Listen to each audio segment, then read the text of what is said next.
నమస్తే అండి. దేవసేన కథలకు స్వాగతం. ఈరోజు కథ 'తిరిగి దొరికిన జీవితం' పార్ట్ 4. కథలోకి వెళితే, సరోజకి పండగకి చీర కొనమని అమ్మ ఎన్నోసార్లు చెప్పింది. సరోజని తెచ్చుకోమని ఎన్నిసార్లు చెప్పినా నాకెందుకు వద్దు వద్దు అంటూ మొహమాట పడి వెళ్ళడం లేదు సరోజ. ఆ అమ్మ ఇంకా లాభం లేదని నన్ను వెంట పెట్టుకుని తీసుకువెళ్ళి కొనమంది. షాపుకి వెడుతూ నీకు ఫోన్ చేశాను, నీవింట్లో లేవన్నారు. సంజాయిషి ఇస్తూ అన్నాడు కృష్ణమోహన్. అవును. ఎవరితో ముక్కు మొహం తెలియని దానికి, పనిదానికి చీరలు కొనాలని తెలుసు గాని, నాకెప్పుడైనా కొనాలనిపించిందా? గీత ఉక్రోషంగా, కోపంగా రెట్టించింది. కృష్ణమోహన్ ఆ అభియోగానికి ఏం చెప్పాలో తెలియక తడబడి, ఆ తర్వాత నవ్వేశాడు. గారాల పట్టివి, లక్షాధికారివి, నీకు నేను కొనే చీరలు కంటికి ఆనవు. అయినా పాతకాలం వాడిని. నీ ఫ్యాషన్స్ అవి నాకేం తెలుస్తాయి? అయినా నిన్న నీకు కొనాలనే, నిన్ను తీసుకువెడితే నీవే సెలెక్ట్ చేసుకుంటావని ఫోన్ చేశాను. నీవు లేకపోతే నేనేం చేసేది? ఎలాగో వచ్చావు. కొందామంటే మాట వినిపించుకోకుండా పరిగెత్తావు. అసలు అలా గాబరాగా ఎందుకు పరిగెత్తావు? అడిగిన దానికి జవాబు చెప్పకుండా ఏమిటో సాధిస్తున్నావు? నేనేం గాబరాగా పరిగెత్తలేదు. ఒళ్ళు మండిపోయి కోపంగా వెళ్ళిపోయాను. నాకంటే నీకు ఆ సరోజయ్య ఎక్కువైనప్పుడు అక్కడ ఇంక నేనెందుకు అని వెళ్ళిపోయాను. మొహం తిప్పుకుని బింకంగా అంది గీత. ఆమె కళ్ళల్లోకి చూస్తూ అబద్ధం ఆడుకు గీత అన్నాడు కృష్ణమోహన్ గంభీరంగా. గీత బిత్తరపోయింది. అతని మొహం చూస్తూ అంతా అతనికి తెలిసిపోయిందా ఏమిటి అన్నట్టు వణికిపోయింది.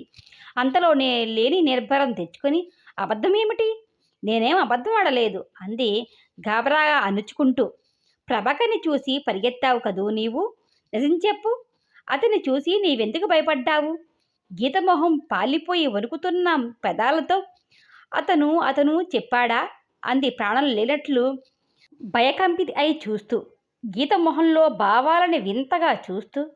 అవును, అతనికి నీవు తెలుసునని, కాలేజీలో జూనియర్ అని. ఇంకేం చెప్పాడు? ఇంకేమన్నాడు? ఆరటంగా మధ్యలోని ఊపిరి బిగబెట్టి అడిగింది గీత. ఇంకేం అడగలేదు నేను. ఏం? అతను నీకు తెలుసు కదా, మరి ఎందుకలా గాబరాగా పరిగెత్తావు? ఆశ్చర్యంగా, అనుమానంగా గీత ముఖ కవలికలను చూస్తూ అడిగాడు కృష్ణమోహన్. అబ్బే అది కాదు. అసలు ఏమైందంటే, మాటలు మింగుతూ, గాబరా పడుతూ, కలవరపడుతూ అతనికి నా మీద కోపం. అందుకు అతన్ని చూడగానే భయం వేసింది. ఏమంటాడోనని పరిగెత్తి వెళ్ళిపోయాను. నోటికొచ్చిన కుంటి సంజాయిషి చెప్తున్న గీతని మరింత ఆశ్చర్యంగా చూశాడు కృష్ణమోహన్. ఆ క్షణంలో గీత కాస్త తేరుకుని ఉదయం నుంచి ఆలోచించిన జవాబు చెప్పడం మొదలుపెట్టింది. అది కాదు మోహన్. ప్రభాకర్ నేను ఒకే కాలేజీలో చదివేవారం. అతను నాకు ఏడాది సీనియర్. పైకి అలా ఉన్నాడు కానీ అప్పుడు కాలేజీలో మహా అల్లరి చేసి ఆడపిల్లల్ని తెగ ఏడిపించేవాడు. నాకొకసారి ప్రేమలేఖ రాశాడు. నాకు కోపం వచ్చి అది తీసుకువెళ్ళి తిన్నగా ప్రిన్సిపాల్కి చూపించాను. ఆయన చివాట్లు పెట్టి ఒక ఏడాది కాలేజీ నుంచి డిబార్ చేశారు. ప్రభాకర్ నన్ను చూసి కసిగా చూసుకో నిన్నేం చేస్తాను అని బెదిరించాడు. ఒంటరిగా వెడుతుంటే హడలిపోయి అప్పటినుంచి ఒంటరిగా ఎక్కడికి వెళ్ళేదాన్ని కాదు. ఈలోగా అదృష్టవశాత్తు మేము ఈ ఊరు వచ్చేసాం. ఇప్పుడు మళ్ళీ ఎన్నాళ్ల తర్వాత అతన్ని చూడగానే భయం వేసి పరిగెత్తాను. ఏమిటి? ఇంకా కాలేజీ అమ్మాయిలాగా అతనికి భయపడడం సిల్లిగా లేదు? ఉదయం ఏమిటో అతన్ని చూడగానే గాబరా పడ్డాను అంతే. తేలిగ్గా నవ్వుతూ అంది గీత. ఆ జవాబుతో కృష్ణమోహన్ మొహంలో సంతృప్తి కనిపించింది. తేలిగ్గా నవ్వి, అదా, ఇంకా ఏమిటో అనుకున్నాను. ఒకసారి మాట్లాడి జరిగిన దానికి క్షమాపణ చెప్పేయి సరిపోతుంది అన్నాడు తేలిగ్గా. గీత కంగారు అణుచుకుంటూ భింకంగా, నేనెందుకు చెప్పాలి, నాకేం అవసరం లేదు అంది. కృష్ణమోహన్ ఇంకా రెట్టించకుండా ఊరుకున్నాడు.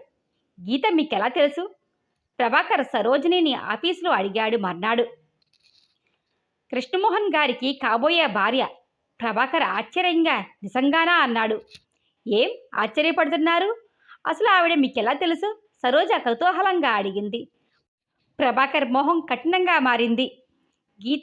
గీతని చేసుకుంటారా కృష్ణమోహన్ గారు? రెట్టించాడు మళ్ళీ. సంబంధం నిశ్చయించి చాలా రోజులైంది. ఈలోగా ఆయన తండ్రి గారు పోయిన కారణంగా పెళ్ళి వాయిదా పడిందట. ప్రేమ పెళ్ళ హేళనగా అడిగాడు. కాదనుకుంటా, పెద్దలే కుదిర్చారు. కానీ ఇంత ఆలస్యమైంది గనుక ఇప్పుడు ప్రేమించుకుంటున్నారులేండి పెళ్ళయ్యేలోగా నవ్వింది. ప్రేమ. గీతకి ప్రేమ అన్న మాటకి అర్థం తెలుసా? కసిగా అన్నాడు. సరోజ ఆశ్చర్యంగా చూసింది. ప్రభాకరం గారు, గీత మీకెలా తెలుసు? తెలుసు. ఆమె ప్రేమకి కొన్నాళ్ళు నోచుకున్న దౌర్భాగ్యుడిని. ఆవిడ ప్రేమకి నేను తగనని తెలుసుకున్నాక మాసిన బట్టలాతి వదిలేసిన అదృష్టవంతుడిని నేను. ఇప్పుడు కృష్ణమోహన్ వంతు వచ్చిందన్నమాట. అఫ్కోర్స్ ఈసారి ఇతన్ని వదిలేయడానికి కారణం లేదనుకోండి. అంతస్తు, ఆస్తి ఉన్నట్లు ఉన్నాయిగా ఆయనకి. అతని మాటల్లో కసిని, హేళనని ఆశ్చర్యంగా చూసింది సరోజ. ప్రభాకరం గారు, ఏమిటంటున్నారు? ఏం అర్థం కాలేదండి. ఆవిడ కొన్నాళ్ళు నన్ను ప్రేమించిందండి. నన్ను చూడందే నిద్ర పట్టేది కాదట. నేను లేకపోతే తనకేం లేదట. అనుక్షణం నేనే కావాలనిపించేంత గాఢంగా ప్రేమించిందిలేండి. కానీ పాపం తర్వాత వాళ్ళ నాన్న డబ్బు ఉంటేనే ప్రేమల తల్లి అన్న సూక్తి బోధపరిచాక నాలాంటి ఆఫ్టర్ ఆల్ ఒక గుమస్తాగాడిని కట్టుకునేటంత ప్రేమ తనకేం లేదని అర్థం చేసుకుని ఉంటుంది. సరోజ గారు, అన్నిటికంటే నన్ను బాధించింది ఏమిటో తెలుసా? తనకు తానుగా నీకు నాకు కుదరదు అంటే అంత బాధపడేవాడిని గాను. పెళ్లి చేసుకుందాం, డాడీతో చెప్తాను ఇంటికి రా అని పిలిచి తన కంట పడకుండా తండ్రి చేత నానా మాటలు అనిపించి నన్ను గెంటించింది. ఆ గీతని నేనెలా మరిచిపోతాను? సరోజ్ గారు, ఈ పెళ్ళి ఎలా జరుగుతుందో నేను చూస్తాను. నన్నింకా అవమానపరిచిన ఆ గీతకి బుద్ధి చెప్పే సమయం, అవకాశం నాకు దొరికింది. నాకు జరిగిన అవమానానికి బదులు తీర్చుకుంటాను ఆవేశంగా పళ్ళు బెగపెట్టి అన్నాడు. సరోజ చికుతురాలే వింటుందానల్లా గాబరాగా చాచాచా వద్దు, అదేం పని? ఏదో తెలిసి తెలియని వయసులో ఏదో చేసింది. దానికోసం మీరిప్పుడు పాతపక తీర్చుకోవడం ఆ అమ్మాయి బ్రతుకు నాశనం చేయడం అవుతుంది. చదువుకునే రోజుల్లో ఏదో ప్రేమ అనుకుని మోజులో పడడం, ఇంట్లో వాళ్ళు కేకలేయగానే ఆ ప్రేమ మోజు తీరిపోవడం, అవి ఇంచుమించు ప్రతి టీనేజ్ గర్ల్కి అనుభవంలోనిదే. ఆ మాత్రం కోసం మీరు ప్రభాకరం అదులా నవ్వాడు. ఆ మాత్రం అంటే ఏదో పిచ్చిగా ప్రేమ మాటలు వర్లించి 2 ఉత్తరాలు రాసుకోవడంతోనే ఆ ప్రేమ ఆగిపోతుందనుకుంటున్నారా? అదే అయితే నేనింత బాధపడేందుకు ఏముంది? సరోజ్ గారు, మేమిద్దరం తప్పు చేశాం, కాలు జారాం ఉద్రేకంలో. ఇద్దరం విచ్చలవిడిగా తిరిగాం. 2 నెలలు దాని ఫలితం నలుగురికి తెలుస్తుందని గీత భయపడింది, అవమానపడింది. అందుకే ఇద్దరం త్వరగా పెళ్లి చేసుకోవాలనుకున్నాం. వాళ్ళ నాన్నతో చెప్పి పెళ్లికి ఒప్పిస్తానంది. తర్వాత ఏం జరిగిందో నాకు తెలీదు. తెలిసిందల్లా గీత రమ్మన్న వేళకి ఇంటికి వెడితే ఎదురైనా అవమానించారు. అది ఈనాటికి నన్ను దహిస్తుంది. ఏం చూసుకుని నా కూతుర్ని పెళ్ళాడాలనుకున్నావు? ఏ మొహం పెట్టుకుని ప్రేమించావు? మళ్ళీ దాని దరిదాపులకి వస్తే చూడు అంటూ కుక్కలా తరిమారు ఇంట్లోంచి. సరోజ్ గారు, ఆనాటి తర్వాత ఈనాడు మళ్ళీ గీతని చూశాను ఆవేశంగా అన్నాడు. సరోజ ఆశ్చర్యంగా వింది. మరి గీతని తర్వాత ఎప్పుడూ కలుసుకోలేదా? గీత కనీసం క్షమాపణ అయినా చెప్పలేదా? నేను ఆ మర్నాడే ఆ ఊరు విడిచి వెళ్ళిపోయాను. సెలవులకి చదువైపోయి ఉద్యోగంలో జాయిన్ అయ్యాను ఇక్కడ. ఆ తర్వాత గీతని నిన్ననే చూశాను. మానిని గాయం కెలికినట్లయింది. గీతని చూశావా? ఇంత జరిగాక ఏం తెలియనట్టు కృష్ణమోహన్ గారిని పెళ్ళాడడానికి తయారైందంటే ఈ డబ్బున్న వాళ్ళకి నీతి అన్నది ఎంత అల్ప విషయమో ఆలోచించండి. కృష్ణమోహన్ గారి లాంటి మంచివారిని చూస్తూ చూస్తూ ఈ వలలో పడనీయడం మంచిదేనేమో ఆలోచించండి. సరోజ జవాబు చెప్పలేకపోయింది. మరి అప్పుడేదో అనుమానం అన్నారు, ఆ విషయం ఏమైంది? సరోజ సందేహంగా అడిగింది. ప్రభాకర్ హేళనగా నవ్వి, డబ్బుంది, డబ్బు తెచ్చేయాలని పని ఏముంటుంది సరోజ్ గారు? డబ్బు ఇచ్చి కూతురు మచ్చ మాయం చేసి ఉంటారు. అది ఈ రోజుల్లో ఏం కష్టం? ఆ మచ్చ తుడిచేసి కృష్ణమోహన్ లాంటి అల్లుడిని కొనడానికి తగినంత డబ్బుందిలేండి వారికి. సరోజ మొహం దించుకుంది. గీత ఇలాంటిదని, ఆమె వెనుక ఇలాంటి మచ్చ ఉందని తెలిస్తే కృష్ణమోహన్ ఆమెని చేసుకుంటాడా? కృష్ణమోహన్ ఏమిటి? చూస్తూ చూస్తూ ఎవరు చేసుకుంటారు?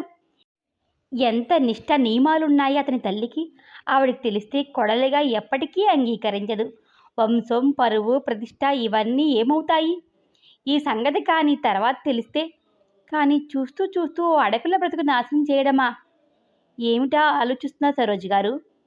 చెప్పండి. చూస్తూ చూస్తూ కృష్ణమోహన్ గారిని ఈ గీతని చేసుకోనియమంటారా? ఆయనకి చెప్పండి మీరు. మీరు చెప్పకపోతే నేను చెప్తాను కసిగా అన్నాడు. వద్దు వద్దు, నేను చెప్పను. దయచేసి మీరు చెప్పకండి. ప్రభాకర్ గారు, జరిగిందేదో జరిగింది. ఇప్పుడు సంగతి బయటపడితే ఆ అమ్మాయి బ్రతికేమవుతుంది? పాత సంగతి మరిచిపోండి ప్లీజ్. ఈ మాట ఎక్కడా అనద్దు. దయచేసి జరిగింది మరిచిపోండి. అలా అని నాకు మాట ఇవ్వండి. నేను మరిచిపోయినా గీత మరిచిపోలేదులేండి. చూశారుగా ఉదయం నన్ను చూసి ఎలా పరిగెత్తిందో. ఆమె ఈ క్షణం నుంచి తన నీడ చూసి తనే భయపడుతూ ఉంటుంది. అదే నాకు కావాల్సింది. నాకు చేసిన అవమానానికి ఇంతకంటే వేరే శిక్ష అక్కరలేదు. కానీ కృష్ణమోహన్, ఐ పిటీ హిమ్ అన్నాడు. ప్రభాకర్ ఊహించింది అక్షరాలా నిజమే. ప్రభాకర్ చూసిన క్షణం మొదలు గీతకి నరకం ఆరంభమైంది. ఆమెలో ఉత్సాహం, శక్తి ప్రభాకర్ మంత్రించి లాగేసినట్లు ఢీలా పడిపోయింది. ఏ క్షణం ఏం ఎదుర్కోవాలో అన్న భయంతో ఆమె మనసు ఒక క్షణం విశ్రాంతిగా ఉండలేకపోయింది. నీచుడు, దుర్మార్గుడు, మోసగాడు కసితీరా తిట్టుకుంది. ఏం చేస్తాడో? కృష్ణమోహన్తో పాత సంగతులన్నీ చెప్పేస్తాడేమో. అతనితో చెప్పకపోయినా సరోజ అతని ఆఫీసులోనే పనిచేసేది. ఆమెతో చెప్తే కృష్ణమోహన్కి తెలియడం ఎంతసేపు? ఈ సంగతి తెలిస్తే తన బ్రతికేమవుతుంది?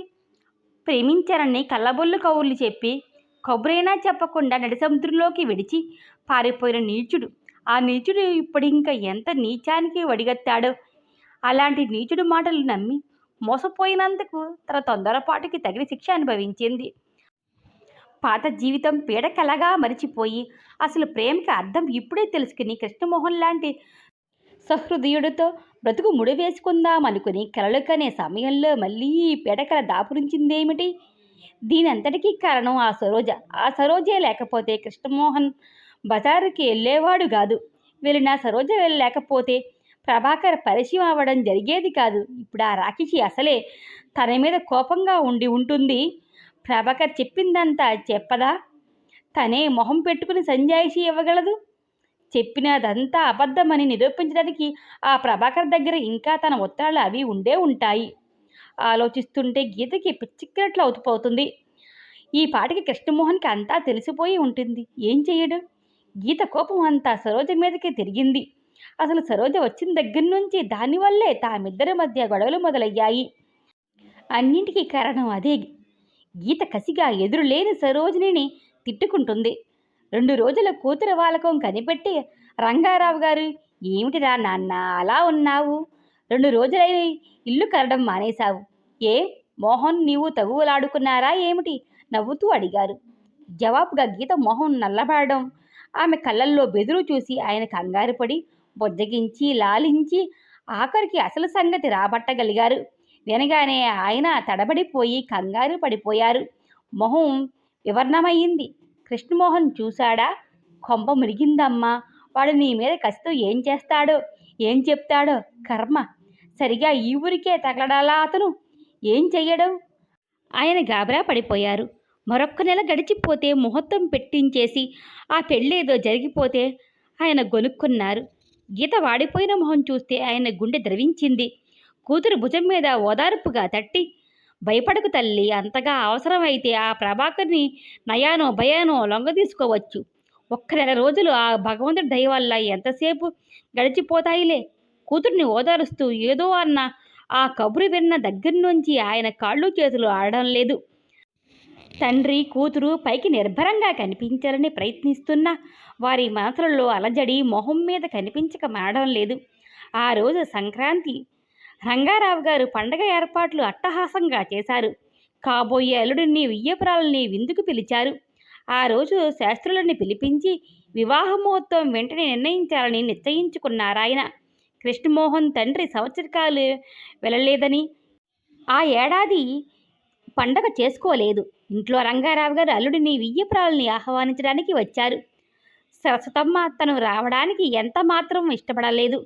మీ అల్లుడిని తీసుకువెళ్ళండి, నాకు పండగలు పబ్బాలు ఆయనతోటే పోయాయి అంది. కానీ రంగారావు దంపతుల బలవంతం వల్ల కృష్ణమోహన్ పట్టుదలతో ఆవిడ వియ్యాల వారింటికి వచ్చింది. సరోజ రానంటున్నా కృష్ణమోహన్ బలవంతం పెట్టి కారెక్కించాడు. నీవు రాకపోతే నేను వెళ్ళను. పండగ పూట ఒక్కదానివి ఇంట్లో ఉంటావా అంటూ సరస్తమ్మ అనడంతో ఇష్టం లేకపోయినా కారెక్కింది సరోజ. ఆమెకెందుకో గీత ఎదుట పడాలంటే మనస్కరించదు. గీత చూపులలో చులకన, నిర్లక్ష్యం చూస్తే సరోజకి కంపరమెత్తుతుంది. ఆమెకి తన మీద అకారణంగా ఎందుకంత ద్వేషమో అనుకుంటుంది. సాధ్యమైనంత వరకు గీత వచ్చినప్పుడు ఆమె ఎదుట పడకుండా ఉంటుంది. ఈరోజు కృష్ణమోహన్తో గీత ఇంటికి వెళ్ళాలంటే ఆమె ప్రాణం చచ్చిపోయినట్లయింది. తలంటి పోసుకొని కొత్త చీర కట్టుకున్న సరోజ ఆ రోజు ఎందుకో కృష్ణమోహన్కి చాలా అందంగా కనిపించింది. ఎక్కువ రంగు లేకపోయినా కళకళలాడుతున్న మొహంతో నిండుగా నవ్వుతూ తిరిగే సరోజని చూస్తుంటే హఠాత్తుగా అతనికి గీత గుర్తుకు వచ్చింది. చక్కగా గీత ఇలా పూలు పెట్టుకుని కంటి నిండా కాటుక పెట్టుకుని ఎంత బాగుంటుంది అనుకున్నాడు. సరోజ, ఈ చీర నీకు చాలా బాగుంది, మంచి సెలక్షన్ అన్నాడు ఆమెను చూస్తూ. సరోజ ఒక క్షణం ఆ పొగడతకి ఇబ్బంది పడింది. సరస్తమ్మ సరోజని చూసి కళ్ళు ఒత్తుకుంది. పదమ్మా వెడదాం, ఎదురు చూస్తుంటారు అన్నాడు కృష్ణమోహన్ తల్లిని మరిపించడానికి. రంగారావు గారు దంపతులు ముగ్గురిని సాదరంగా ఆహ్వానించారు. సరోజని చూసి గీతమోహం చిట్లించి పలకరించనైనా లేదు. ఆ రోజు కొత్త రకం ఫ్యాషన్ మాక్సీ తొడిగింది గీత. జుత్తు విరబోసుకుంది బాబ్గా. ఆమెను చూడగానే కృష్ణమోహన్ సరోజ వంక చూడకుండా ఉండలేకపోయాడు. గత 20 రోజులుగా గీత కృష్ణమోహన్తో ఇదివరకలా మాట్లాడలేకపోయింది. అసలు ప్రభాకర్ కనబడిన తర్వాత రోజు నుంచి మరి వారం 10 రోజులు ఇల్లు వదలలేదు. సరోజ కృష్ణమోహన్కి అంతా చెప్పేసి ఉంటుందని, అతనేం అడుగుతాడోననే భయంతో అతని ఎదుటిపడడం మానేసింది. ఫోన్ వచ్చిందంటే చాలు కృష్ణమోహన్ అని ఆమె గుండె ఒక క్షణం లయ తప్పేది. గీత రావడం లేదని ఆ రోజు కృష్ణమోహన్ అనగానే గీత గుండె ఆగిపోయింది. బెదురుగా వచ్చి కూర్చున్న గీతని చూసి కృష్ణమోహన్ ఆశ్చర్యపడ్డాడు. ఆ వారం 10 రోజులకి ఏదో జబ్బపడ్డదానిలాగా తగ్గిపోయి నల్లబడిపోయిన ఆమె మొహాన్ని చూసి ఆరాటపడ్డాడు. ఒంట్లో బాగాలేదా అంటూ గీత చెప్తున్న కారణం విని ఆశ్చర్యపడ్డాడు. ఒంట్లో బాగోలేకపోతే డాక్టర్ అయిన నా దగ్గరికి ఎందుకు రాలేదు ఇదివరకులా అన్నాడు. గీత జవాబు చెప్పలేక తడబడింది. రంగారావు గారు కల్పించుకుని ఏదో సంజాయిషీలు ఇచ్చారు. 20 రోజులైనా కృష్ణమోహన్ ఏమీ అడగకపోవడంతో ప్రభాకర్ సరోజకి ఏమీ చెప్పి ఉండడని నమ్మి గుండెల మీద భారం దించినట్లయి నిశ్చింతగా ఊపిరి తీసుకోవడం ఆరంభించింది. ఒక్క క్షణం ప్రభాకరంకి మనసులోనే కృతజ్ఞతలు చెప్పుకుంది. ఆ మరుక్షణమే ఏం చెప్తాడు, ఓ ఆడపిల్లని మోసం చేసి పిరికివాడిలా పారిపోయానని ఎలా చెప్పుకుంటాడు అనుకుంది కసిగా. ఆ మాట అనుకోగానే ఇన్నాళ్ళు తన నీడ చూసి తనే బెదిరినందుకు సిగ్గుపడింది. దాంతో పూర్వపు గీత అయిపోయింది. అన్నాళ్ళు కాస్త సరోజ అంటే మనసులో బెదిరిన గీత ఇంకేం పర్వాలేదన్న నిర్భరంతో నిర్లక్ష్యంగా చూసింది సరోజ వంక. వారిద్దరి వెంట ఆమె రావడం ఇష్టం లేని గీత ఆమెను చూసి మొహం చిట్లించింది. ఆమె అనే మనిషే లేనట్లు ప్రవర్తించింది. సరోజకి అసలే కొత్త చోటు, దానికి తోడు గీత నిర్లక్ష్యమైన వైఖరి. పెద్దవాళ్ళు మాట్లాడుకుంటుంటే ఎవరితో మాట్లాడాలో తెలియక ఒంటరిగా ఇబ్బంది పడింది. అది గుర్తించాడు కృష్ణమోహన్. అందుకే మధ్య మధ్య సరోజతో చనువుగా మాట్లాడుతూ ఆమె కొత్త పోగొట్టాలని ప్రయత్నించసాగాడు. భోజనం దగ్గర కూడా సరోజ ఇది తిను అది తిను అంత మొహమాట పడతావే అని చనువుగా మాట్లాడుతుంటే గీత ఉక్రోషంగా చూసింది. అందంగా ఎంత శ్రద్ధగా అలంకరించుకున్నా తన ముస్తాబుని గమనించకుండా సరోజ చీర గురించి ఆమె సెలక్షన్ ఎంత మంచిదో చెప్తుంటే కోపంతో మండిపడింది. కోపం ఎలా చూపాలో అర్థం కాక మొహం ఎర్రపరుచుకుంది. భోజనం కాగానే సరస్తమ్మ తను వెంట తెచ్చిన చీర, పసుపు కుంకుమ, పళ్ళు సరోజ చేత బొట్టు పెట్టించి గీతకి ఇప్పించింది. చీర అందుకుంటూనే గీత మొహం కాస్త విప్పారింది. ఆ సంబరం కాస్త చీర ప్యాకెట్టు విప్పి చూడగానే పోయింది. దానికి తోడు కృష్ణమోహన్, గీత, ఈ సెలక్షన్ మా సరోజ్ది ఎలా ఉంది అన్నాడు. గీత మొహం కోపంతో జేవురించింది. ఆ చీర వంక సరోజ కట్టుకున్న చీర వంక మార్చి మార్చి చూసింది. ఇద్దరిది ఒకే రకం, రంగు వేరు అంతే. కట్టుకురా అమ్మా అంది సరస్తమ్మ. ఆ పూలు పెట్టుకో. గీత విసురుగా ఆ చీర సోఫా మీద పాడేసి, కట్టుకోను, ఇంట్లో పనిపిల్లని ఇంటి కొడల్ని సరిసమానంగా భావించి మీరిచ్చిన ఆ చీర కట్టుకునేదంట గతి లేని దాన్ని కాదు. ఇది కూడా దాచి మరో పండక్కి ఆవిడికి ఇయ్యండి, నాకేం చీరకు లోటు లేదు అంది వ్యంగ్యంగా. ఆ మాటలకి అందరూ ఒక క్షణం అచేతులయ్యారు. అందరి మొహాలు నల్లబడ్డాయి. సరోజ మొహం మరీ మాడిపోయింది. అందరికంటే ముందుగా తేరుకునేది కృష్ణమోహన్. కోపంగా గీత వంక తిరిగి గీత అన్నాడు కఠినంగా. గీత నిర్లక్ష్యంగా తల ఎగరేసింది. మోహన్, నన్నింత అవమానిస్తావని ఎన్నడూ అనుకోలేదు. ఎవరో ముక్కు మొహం తెలియని దాని కంటే నీకు నేనేం ఎక్కువ అవనని తెలియచెప్పినందుకు చాలా థ్యాంక్స్. నా పట్ల నీకున్న ప్రేమకి థ్యాంక్స్ ఉక్రోషంగా అంది. గీత, నీవేం మాట్లాడుతున్నావో తెలుస్తుందా? తెలిసే మాట్లాడుతున్నాను. మీకు ఆవిడ మీద అంత ప్రేమాభిమానాలు ఉంటే నెత్తికెక్కించుకోండి, కానీ నా తాహతు అంతస్తు మరిచి దాని స్థాయికి దిగజారాల్సిన గతి నాకేం లేదు. మరొక్కసారి ఇలా నన్నెప్పుడు అవమానపరచకండి. ఈ బుద్ధి మీకే పుట్టిందా? ఎవరన్నా సలహా చెప్పారా? గీత కసిగా సరస్తమ్మ వంక చూసింది. జరిగిన దానికి అవమానంతో తలెత్తుకోలేని సరస్తమ్మ ఆ మాటతో ఇంకా ఓదార్చుకోలేకపోయింది. నల్లబడిన సరోజమోహన్ చూడగానే ఆవిడ ఆవేశాన్ని అణుచుకోలేకపోయింది. అవునమ్మా గీత, ఈ బుద్ధి తక్కువ సలహా చెప్పింది నేనే. కూతురు కోడలని ఒకేలా చూడాలన్న మంచి మనసుతో వాడికి సలహా ఇచ్చాను. కానీ ఇప్పుడు అర్థమైంది. కూతురు కోడలు ఒకటెలా అవుతారు? ఎవరుంచాల్సిన స్థానంలో వారిని ఉంచాలని బాగా తెలియచెప్పావు. గీత, సరోజ మా ఇంటి ఆడపడుచు. నే బ్రతికి ఉన్నన్ని రోజులు సరోజ మా ఇంట ఉన్నంతకాలం ఆడబిడ్డ హోదాలోనే ఉంటుంది. ఆమెని ఎవరు ఏ విధంగా అవమానించినా నేను సహించను. సరోజ, పదమ్మా వెడదాం అంటూ చెప్పవలసింది స్థిరంగా తెలియచెప్పి ఆవిడ లేచి నిల్చుంది. వదినగారు. గీత తల్లి గాబరాగా లేచింది. ఇదో చిన్నపిల్లే తెలియక అంది. ఆ మాటలు పట్టించుకుంటున్నారా? సర్ది చెప్పబోయింది. హూ, చిన్నపిల్లలు మాట్లాడవలసిన తీరు ఇది కాదండి వదినగారు. సరోజకి డబ్బు లేకపోయినా ఆత్మాభిమానం ఉంది. గతి లేక మా ఇంట్లో ఉండడం లేదండి. ఆ విషయం మీ అమ్మాయికి అర్థమయ్యేట్టు చెప్పి ఇక ముందన్నా ఇలాంటివి జరగకుండా చూడండి, ఆవిడ గంభీరంగా అంది. సరోజ, రామ్మ వెడదాం. నాయనా కృష్ణ, మమ్మల్ని దిగబెట్టగలవా? కావాలంటే మళ్ళీ వద్దు గనిలే అంటూ కారు దగ్గరికి వెళ్ళింది ఆవిడ. సరోజ అనుసరించింది. రంగారావు గారు గాబరాగా, అదేమిటమ్మా, ఏదో చెప్పబోయారు. సరస్తమ్మ మరి ఆ మాటలకి తావీయకుండా కారెక్కింది. కృష్ణమోహన్ ఏమనాలో తెలియక ఒక క్షణం తచ్చాడి కారెక్కాడు. కారు కదిలింది. సరోజ, చీకట్లో ఏం చేస్తున్నావు? మేడ మీద ఒంటరిగా కూర్చున్న సరోజని పలకరించుతూ లైటు వేశాడు కృష్ణమోహన్. సరోజ గాబరాగా కొంగుతో కళ్ళు తుడుచుకుని లేని నవ్వు తెచ్చుకుని ఏం లేదు ఊరికే కూర్చున్నాను అంది. కృష్ణమోహన్ సూటిగా ఆమె వంక చూశాడు. ఏడుస్తున్నావా సరోజ? బాధగా అన్నాడు. సరోజ, గీత మాటలకి నువ్వు బాధపడుతున్నావని నాకు తెలుసు. కానీ ఏం చెయ్యను నేనేం చేయడానికి అసక్తుడిని సరోజ. మధ్యాహ్నం నుంచి నేను పడుతున్న బాధ నీకు అర్థం కాదు. అమ్మ కూడా అక్కడికి ఎందుకు వెళ్ళామని చాలా విచారిస్తుంది. సరోజ, రేపు గీతకి గట్టిగా చెప్తాను. నీ విషయంలో మరోసారి ఇలా మాట్లాడితే ఊరుకోనని. నీకు ఈ ఇంట్లో ఉన్న స్థానం ఏమిటో తెలియచెప్తాను ఖచ్చితంగా. ఇంకా ఊరుకోను ఆవేశంగా అన్నాడు. వద్దు, అనవసరంగా నా మూలంగా మీ ఇద్దరు గొడవ పడకండి దయచేసి. ఆవిడ అన్నదాంట్లో తప్పేం లేదు. ఆవిడ స్థానంలో నేను ఉంటే నేను అలాగే మాట్లాడదాన్నేమో. నా మీద మీరు చూపిస్తున్న ఆదర అభిమానాలు నాకే అర్థం కానిది ఆవిడికి ఎలా అర్థమవుతుంది? కృష్ణమోహన్ గారు, దేనికన్నా ఓ హద్దు ఉండాలి. మీరిద్దరూ నాపై చూపుతున్న అభిమానానికి హద్దున్నది ఉండాలని ఆమె తెలియచెప్పింది. అందులో తప్పే ఉంది? దయచేసి ఇంక ఇలా నన్ను మీ దయతో ఉక్కిరిబిక్కిరి చేయకండి. నన్నేదన్నా హాస్టల్లో చేర్పించండి కృష్ణమోహన్ గారు. అమ్మ, ఆవిడ కొన్నాళ్ళు బాధపడతారు, తర్వాత సర్దుకుంటారు. ఇలా ఈ బంధం ఇంకా పెరగనిస్తే రేపు మీ వివాహం అయ్యాక అయినా ఇల్లు వదలాల్సిన దాన్ని.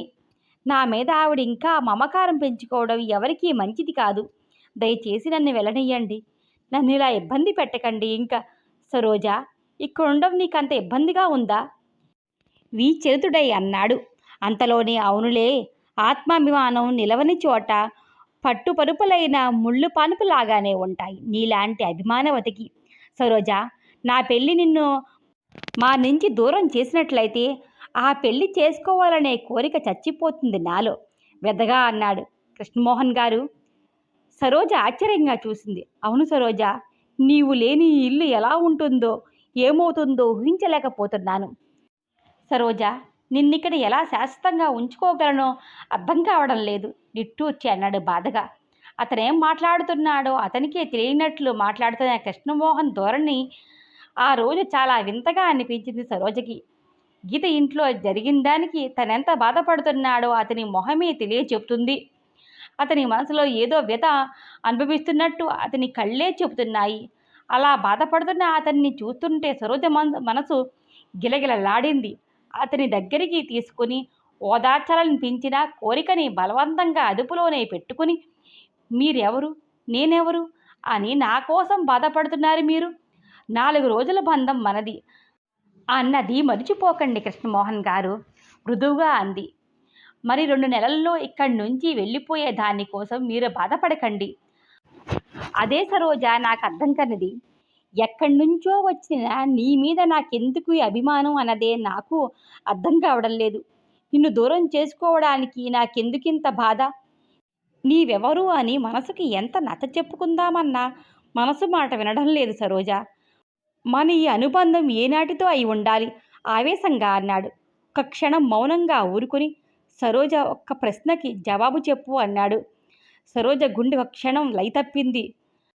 అతను అడగబోయేది తనకి తెలిసిందే అన్నట్టు ఊపిరి బిగబెట్టి దడదడలాడుతున్న గుండెతో ఎదురు చూసింది. సరోజ, గీతని గురించిన నీ అభిప్రాయం ఏమిటి? ఆమెని వివాహం ఆడాలన్న నా నిర్ణయం సరి అయిందేనంటావా? సరోజ వంక చూస్తూ అడిగాడు. ఆ ప్రశ్నతో సరోజకి హఠాత్తుగా ఏదో కోల్పోయినట్లు నిరాశ ఆవరించింది. తన వెర్రిమొర్రి ఆలోచనలకు, ఆశలకి తనని తనే అసహించుకుంది. గీత గీత తన భావన తన నుంచి వేరు చేస్తున్న గీత. ఆమె గురించి తన అభిప్రాయం చెప్పాలి. కసిగా నవ్వుకుంది. గీత మీ కాబోయే భార్య. ఆవిడ గురించి చెప్పడానికి నేను ఎంతటి దాన్ని? ఈ నిర్ణయం సరే అయిందో కాదో ఆలోచించుకోవాల్సింది ఇప్పుడిప్పుడు కాదనుకుంటాను. ఆమె మాటల్లో కఠినతకి కృష్ణమోహన్ ఆశ్చర్యంగా చూశాడు. ఆమె నుంచి ఏదో ఓదార్పు, సానుభూతి ఆశించిన అతను ఆ మాటకి దెబ్బతిన్నాడు. అవును, నిజమే. ఇప్పుడేమనుకోవడానికి టూ లేట్ అంటూ అదోలా నవ్వాడు. అతని నవ్వు, ఆ మాటలు చూసేసరికి సరోజ కోపం చప్పున చల్లారి అతని పట్ల మమత పొంగింది. ఒక్క క్షణం గీత గురించి అంతా చెప్పేయాలని కృష్ణమోహన్ లాంటి మంచి మనిషికి గీత లాంటి అహంభావి తగినది కాదని చెప్పాలనిపించింది. కానీ తను చెప్పడం నేరాలు చెప్పినట్లు అసహ్యంగా ఉంటుంది. ఎలా చెప్పగలదు? ఆమె ఆలోచన తెగకముందే కృష్ణమోహన్ అక్కడి నుంచి వెళ్ళిపోయాడు. మర్నాడు ఆసుపత్రిలో పని చూసుకుంటుండగా గీత వచ్చింది. ఆమెను చూసిన కృష్ణమోహన్ మొహం తిప్పుకున్నాడు. సారీ మోహనం, కోపం వచ్చిందా? గోముగా అంటూ దగ్గరికి వచ్చి భుజం పట్టుకు తిప్పింది. ఎక్స్క్యూజ్ మీ, నిన్న అనవసరంగా గొడవ జరిగింది నా మూలంగా. థ్యాంక్స్. అనవసరంగా గొడవ చేశానని గ్రహించావు, అంతే చాలు బెంకంగా అన్నాడు కృష్ణమోహన్. గీత, ఒక సంగతి చెప్తాను, దయచేసి విను. మా అమ్మ బ్రతికినంతకాలం మా ఇంట్లో మా అమ్మ అభిష్టానికి వ్యతిరేకంగా నేనేం చెయ్యాను. అలా అని భార్యకి ఇవ్వాల్సిన స్థానం ఈయనని అర్థం కాదు. కన్న తల్లిగా, పెద్దావిడిగా ఆమెని గౌరవించడం నా ధర్మం. నాతో పాటు అది నీ ధర్మం కూడా కావాలి. అలా అని గుడ్డిగా తల్లి చెడ్డ చేస్తే అనుసరించేంతటా అవివేకిని కాదు. మా అమ్మ మనసు, ఆవిడ వ్యక్తిత్వం గురించి నాకు బాగా తెలుసు. ఆవిడ అనవసరంగా ఒకరిని ఒప్పించే తత్వం కల మనిషి కాదు. అలాంటి ఆమె నిన్న అలా మాట్లాడిందంటే ఆమె మనసు నీవెంత నొప్పించావో అర్థం కాలేదా? అది మొదటిసారి కాదు, చాలాసార్లు జరిగింది కనుకే ఆవిడ అంత మాత్రం మాట్లాడింది. నీవిది అర్థం చేసుకుంటే నీకు నాకు మంచిది, గంభీరంగా అన్నాడు. అతి ప్రయత్నం మీద గీత ఆవేశాన్ని అణుచుకుంది. నిన్న అలా మాట్లాడినందుకు తల్లి మందలించడం, పెళ్ళయ్యే వరకు జాగ్రత్తగా ఉండాలని తల్లి బోధనతో, ప్రోద్బలంతో క్షమాపణ చెప్పడానికి వచ్చింది. కానీ వచ్చాక కృష్ణమోహన్ ఎంత నెమ్మదిగా చెప్పినా అతని మాటల్లో కఠినత, ఆజ్ఞాపన ఆమె ఆహాన్ని మళ్ళీ రెచ్చగొట్టింది. అల్లారు ముద్దుగా పెరిగిన గీత ఒకరిని ఆజ్ఞాపించడం తప్ప ఒకరి ఆజ్ఞ పాలించడం అలవాటు లేని గీత ఇంకా పెళ్లి కాకుండానే కృష్ణమోహన్ చూపించిన అధికారం ఆమెలో పౌరుషాన్ని రెచ్చగొట్టింది. అయినా నిన్న తండ్రి బోధ గుర్తు తెచ్చుకుని ఆవేశాన్ని అణుచుకుంది. కానీ అడగదలిచింది అడగకుండా ఉండలేకపోయింది. అంతే. అత్తగారి పాదపూజ చూసుకుంటూ మడికట్టుకుని మూల కూర్చోమనా నీ ఉద్దేశం? నేనలా కూర్చోలేనని నీకు తెలుసు, నిర్లక్ష్యంగా అంది. పెద్దలని గౌరవించాలంటే పాదపూజ చెయ్యమని కాదు గీత. మనకిష్టం లేనిదైనా కొన్ని విషయాల్లో ఇతరుల అభిప్రాయాలని గౌరవించాలి. అయిష్టత వ్యక్తం చేయకుండా ఊరుకోవడం అలవరుచుకోవాలి. ఎన్నాళ్ళు నీవు ఆడిందాటగా పెరిగి ఉండవచ్చు. ఒక ఇంటి కొడలు అయ్యాక ఆ ఇంటికి అనుగుణంగా మారాలి. ఓహో, అత్తింటి కోడలు అంటే వ్యక్తిత్వం చంపుకుని పడి ఉండాలని నాకు తెలియదులేండి. మోహన్, ఈ నాన్సెన్స్ నాకు చెప్పకు. ఇంతకీ ఈ నీతిబోధ అంతా ఆ సరోజని ఏమీ అనొద్దని చెప్పడానికేనా? సరోజని మీ అమ్మ నెత్తికెక్కించుకున్నారు కనుక నన్ను ఎక్కించుకోమని చెప్పడానికా? ఆ ముసలావిడికి బుద్ధి లేకపోతే నీ బుద్ధిలా మారినందుకు చాలా విచారంగా ఉంది, వ్యంగ్యంగా అంది. మోహన్ మొహం ఎర్రబడింది. గీత, సరోజని ఏమన్నా అంటే మా అమ్మ కాదు, ఇకపై నేను ఊరుకోను కఠినంగా అన్నాడు. ఆ మాటతో గీత మొహం జేవురించింది. ఓహో, అంత ప్రేమ అన్నమాట. ప్రేమో అభిమానమో నీకు అర్థం కాదులే. మోహన్, మా ఇంట్లో పని ఆవిడని నిన్ను ఒకేలా ట్రీట్ చేస్తే నీకెలా అనిపిస్తుంది? హేళనగా రెట్టించింది. సరోజ పనిది కాదని లక్షసార్లు చెప్పాను, కోపంగా అన్నాడు మోహన్. అది మీరనుకోవచ్చు, కానీ నేననుకోవడం లేదు, పెంకిగా అంది. కృష్ణమోహన్ విరక్తిగా చూశాడు. అనుకోకపోతే జరిగిన అనర్థాలకి నేను బాధ్యుడిని గాను, విరుసుగా అన్నాడు. అంటే? ఆవేశంగా రెట్టించింది. బెదిరిస్తున్నావా? గీత, ప్లీజ్ ఇక్కడి నుంచి వెళ్ళు, నన్ను రెచ్చగొట్టకు, చిరాగ్గా అన్నాడు. గీతమోహం జేవురించింది. పెదాలు బిగపెట్టి చూసింది. మోహన్, నీవింతలా మారిపోతావని నేనెప్పుడూ అనుకోలేదు. ఆ సరోజ వచ్చిన దగ్గర నుంచి నీవు మారిపోయావు. మోహన్, ఆ సరోజలో నువ్వేం చూశావు? ఆమె నాకంటే దీనులు ఎక్కువని నిన్నెంత ఆకర్షించింది? ఆవేశంగా, ఉక్రోషంగా అంది. ఆ ఉక్రోషం ఏడుపులోకి దింపింది. అక్కడ కూర్చీలో కూలబడి టేబుల్ మీద మొహం పెట్టి ఏడవడం మొదలుపెట్టింది గీత. కృష్ణమోహన్ కంగారు పడ్డాడు. గీత, ఏమిటిది? ఎవరైనా చూస్తే ఏమనుకుంటారు? మనం తర్వాత మాట్లాడుకుందాం, నీవింటికెళ్ళు. వెళ్ళను అంటూ లేచి గబాల్ని అతని గుండెలలో మొహం దాచుకుని, Mohan, I love you Mohan, నాకు కాక నీ హృదయంలో ఇంకెవరికి స్థానం ఇచ్చినానని భరించలేను. మోహన్, నీవా సరోజ గురించి నాతో మాట్లాడకు. మోహన్, నేను భరించలేను. గీత, ఏమిటి మాటలు? వదులు, ఇది ఆసుపత్రి అని మరిచిపోతున్నావా అంటూ మృదువుగా వదిలించుకున్నాడు. ఇది వరకైతే కృష్ణమోహన్ ఇలాంటి అవకాశాన్ని వృధాపుచ్చేవాడు కాదు. ఈరోజు గీత స్పర్శ అతనిలో ఏ చైతన్యాన్ని, ఉద్రేకాన్ని రేకెత్తించలేదు. అంతేకాక గట్టిగా గీత ఆరోపణలు అబద్ధమని ఖండించను లేకపోయాడు. అతనికి తెలియకుండానే అతనిలో ఈ మార్పు కలగడం అతనికి తెలియదు. కానీ గీత గుర్తించింది. అతను తనకు దూరమవుతున్నాడన్న సంగతి అర్థం అవగానే గీత అతన్ని ప్రసన్నుడిని చేసుకోవాలని ఆరాటపడింది. చొప్పున మొహ కవలికలకు మార్చేసింది. అతని మొహం పట్టుకుని తన వైపు తిప్పుకుని, వెళ్ళిపోతాను, నా మీద కోపం లేదని ఒక్క మాట చెప్పు అంది అర్థిస్తున్నట్టు. అంత బేలగా ఎప్పుడూ మాట్లాడని గీత మొహం చూసేసరికి కృష్ణమోహన్ మెత్తబడ్డాడు. కోపం లేదు. నీవు పెంకితనం, మొండితనం మానేసి ఇలా ఉంటే నాకెందుకు కోపం వస్తుంది అన్నాడు లాలనగా, నచ్చచెప్పే ధోరణిలో. మరి నేను ఎలా ఉండాలంటే అది నీలో ఉంది. నాకెప్పుడు కోపం తెప్పిస్తావు. నేనెంతో ప్రేమగా దగ్గరికి వచ్చేసరికి ఏదో అంటావు, నాకు కోపం వస్తుంది. గీత బొంగమూటి పెట్టి అమాయకంగా అంది. సరే బాబు, నీవింక వెడతావా? అవతల పేషెంట్లు కూర్చున్నారు అన్నాడు నవ్వి Mohan. Okay, by by, Tata అంటూ అతని చెంప సుతారంగా చేసి విశాలంగా బ్యాగ్ తిప్పుకుంటూ వెళ్ళింది గీత. అలా వెళ్తున్న గీతను చూసి ఎందుకో నిట్టూర్చాడు మోహన్. సరోజ, ఇవాళ రవీంద్ర భారతిలో మంచి డ్యాన్స్ ప్రోగ్రాం ఉంది. మోహిని భస్మాసుర డ్యాన్స్ డ్రామా వెళదామా? కృష్ణమోహన్ మధ్యాహ్నం నిద్రలేచి కాఫీ తాగుతూ అడిగాడు. నేనెందుకు, మీరిద్దరూ వెళ్ళండి అంది ముభావంగా. ఎవరిద్దరూ? కనుబొమ్మలు ముడిచి అడిగాడు మోహన్. సరోజ అదోలా నవ్వింది. మీరు, మీ శ్రీమతి గారు. ఆ నవ్వు చూసేసరికి కృష్ణమోహన్కి కోపం వచ్చింది. నేను నా శ్రీమతి వెళ్ళేట్లయితే నిన్నెందుకు పిలుస్తాను?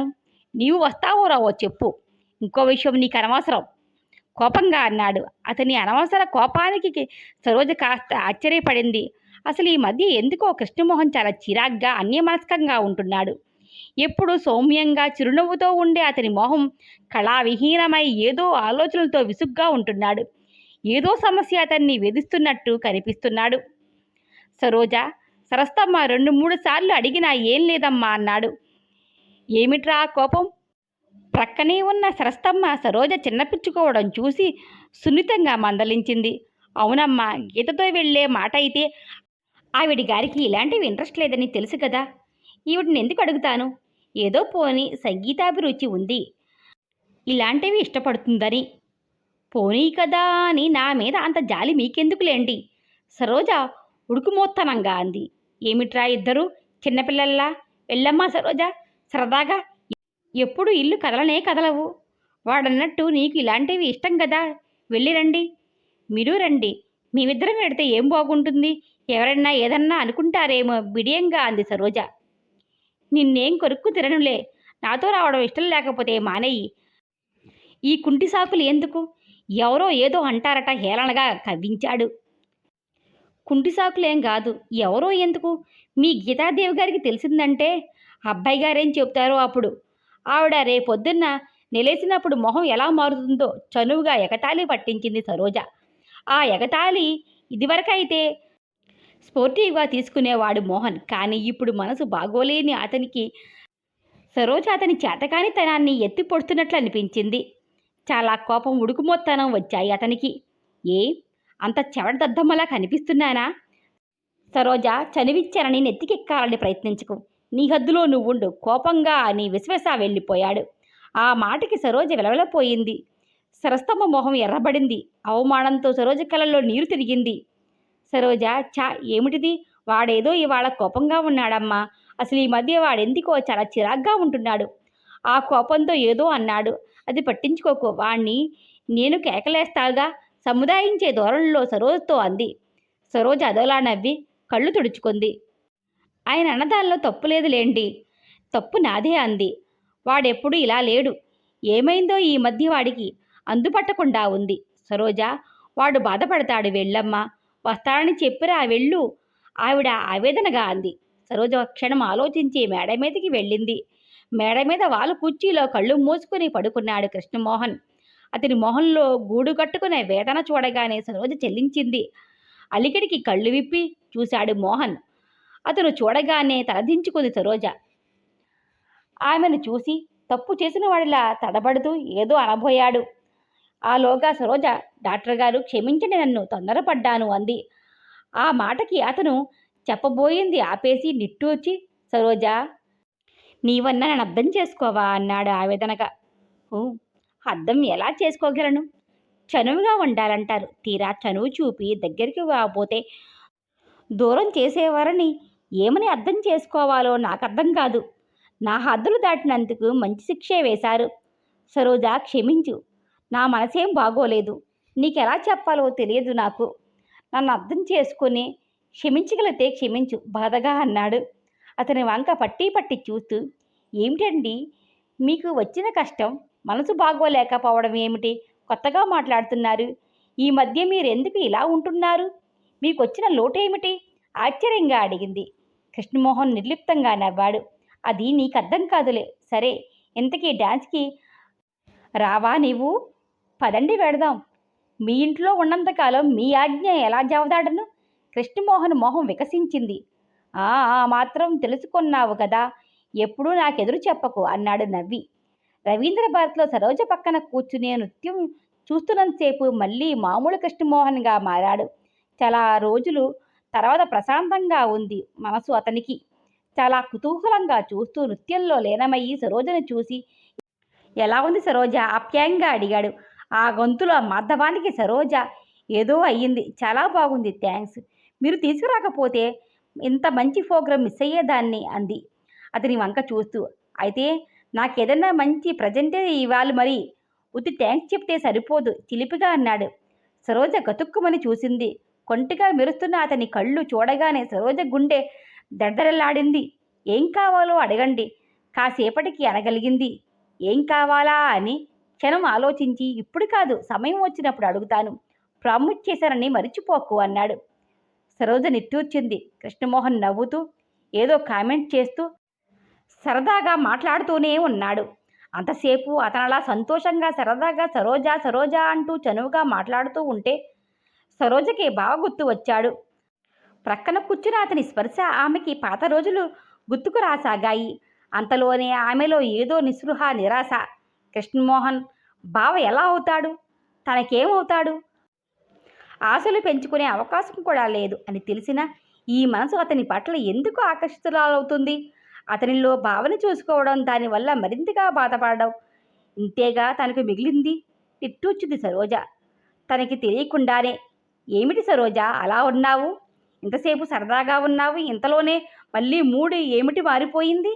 ఆమెని గమనిస్తున్న అతను అడిగాడు. సరోజ తలదించుకుంది. చెప్పు సరోజ అన్నాడు మళ్ళీ. ఎందుకు చెప్పడం? మీరేం ఆర్చగలరా తీర్చగలరా? ఊరికే పెద్ద ఏదో చేసేవారిలా ఎందుకు అడుగుతుంటారు? ఆమెకి తెలియకుండానే కాస్త కరుకుగా అంది. ఆమె కోపాన్ని అర్థమైనట్లు చూస్తూ అవును నిజమే, నేనేం తీర్చగలను, సారీ క్షమించు అన్నాడు. ఆ మాటకి సరోజ మనస్సు చివుక్కుమంది. నీకేం కావాలి సరోజ, ఏదన్నా చేస్తాను, నీకోసం చెప్పు అనకూడదు. ఎందుకంటాడు? తన మీద జాలి తప్ప అతనికి మరో అభిప్రాయం ఏం లేదు. కాస్త సరదాగా మాట్లాడితే ఏదో వెర్రిమొరి ఆశతో భ్రమపడి పొంగిపోతుంది తను. సరదాగా వచ్చిన మూడు చెడిపోయింది సరోజకి. ఆమె హావభావాలు గమనిస్తున్న కృష్ణమోహన్ నిస్సహాయంగా నిట్టూర్చాడు. ప్రోగ్రాం అయిపోగానే ఇద్దరూ బయటికి వచ్చారు. గుంపులో అటు ఇటు మనుషుల మధ్య సరోజని ముందు నడిపిస్తూ కారు దగ్గరికి వచ్చి కృష్ణమోహన్ ఒక్కసారి ఉలిక్కిపడ్డాడు. కారు దగ్గర నిల్చున్న గీతని చూడగానే ఇద్దరు సర్పదృష్టుల్లా అచేతనంగా నిలబడిపోయారు. గీత కారు కానుకొని నిల్చుంది. మెరుస్తున్న కళ్ళతో కృష్ణమోహన్ని సరోజని కళ్ళు కదపకుండా మార్చి మార్చి చూసింది. ఆమె మొహం నల్లగా మాడిపోయింది. ఆమె కళ్ళు అసూయ ద్వేషాలను కక్కుతున్నాయి. కృష్ణమోహన్ ఒక క్షణం అచేతుడై తర్వాత నెమ్మదిగా తేరుకొన్నాడు. గీతా అన్నాడు ఆశ్చర్యంగా ముందుకు అడుగు వేసి. సరోజ గీతని ఆ విధంగా చూడగానే బెక్క చచ్చిపోయినట్లు దోషిలా తలదించుకుంది. గీత నీవు అన్నాడు తడబడ్డాడు కృష్ణమోహన్. నేనలా వచ్చాననా అడగడం? నాకెలా తెలిసిందనా ఈ ఆశ్చర్యం? ఏ దొంగతనం బయటపడిందని భయంగా ఉందా? తీక్షణంగా చూస్తూ కఠినంగా అంది గీత. అసలు గీత కృష్ణమోహన్ వివాహం జరిగిందా? సరోజ బ్రతికి ఏమైంది? నెక్స్ట్ పార్ట్లో తెలుసుకుందాం. లైక్ చేయడం మర్చిపోకండి, సబ్స్క్రైబ్ చేసుకోండి. మీ దేవసేన. Thank you.